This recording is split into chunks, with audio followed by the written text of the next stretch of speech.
નમસ્કાર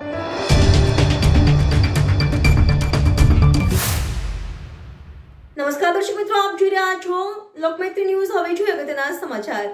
ભરૂચના Saint Xavier સ્કૂલના ફાધર કમલેશ રાવલ વિરુદ્ધ પોક્સકો અને બળાત્કારનો ગુનો દાખલ થયો હતો. ભરૂચમાં ફરી એકવાર ગુરુ શિષ્યના સંબંધ લજવાયા છે. ભરૂચની જાણીતી સેન્ટ ઝેવિયર સ્કૂલના ફાધર કમલેશ રાવલ પૂર્વ વિદ્યાર્થીની સાથે અણછાજતું વર્તન કરવાના મામલે પોલીસ ચોપડે ચડ્યા છે. વર્ષ 2022થી વર્ષ 2024 દરમિયાન એક સગીર વિદ્યાર્થીનીને 2 વાર હવસનો શિકાર બનાવવામાં આવી હોવાની ફરિયાદ ભરૂચ શહેર બી ડિવિઝન પોલીસ સ્ટેશનમાં નોંધાઈ છે. બાળકી શાળાના ધોરણ 10માં અભ્યાસ કરતી હતી ત્યારે ફાધર કમલેશ રાવલે બાળકીને તેમની ઓફિસમાં બોલાવી અણછાજતું વર્તન કર્યું હતું.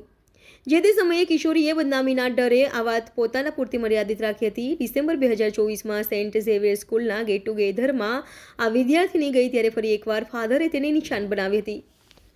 ફાધર કમલેશ રાવલની હરકતો હદ વટાવી જતા વિદ્યાર્થીનીએ તેના પિતાને ઘટનાની જાણ કરી હતી. આ સમય દરમિયાન કેટલાક વાંધાજનક વોટ્સએપ મેસેજ પણ કર્યા હતા.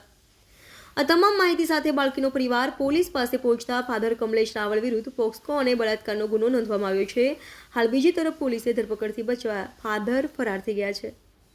રિપોર્ટર ભરત મિસ્ત્રી, લોકમૈત્રી ન્યૂઝ, ભરૂચ. લોકમૈત્રી ન્યૂઝ સાથે જોડાયેલા રહેવા અમારા યુટ્યુબ ચેનલને સબસ્ક્રાઇબ કરી ફેસબુક અને ઇન્સ્ટાગ્રામ પેજને લાઇક અને શેર કરો.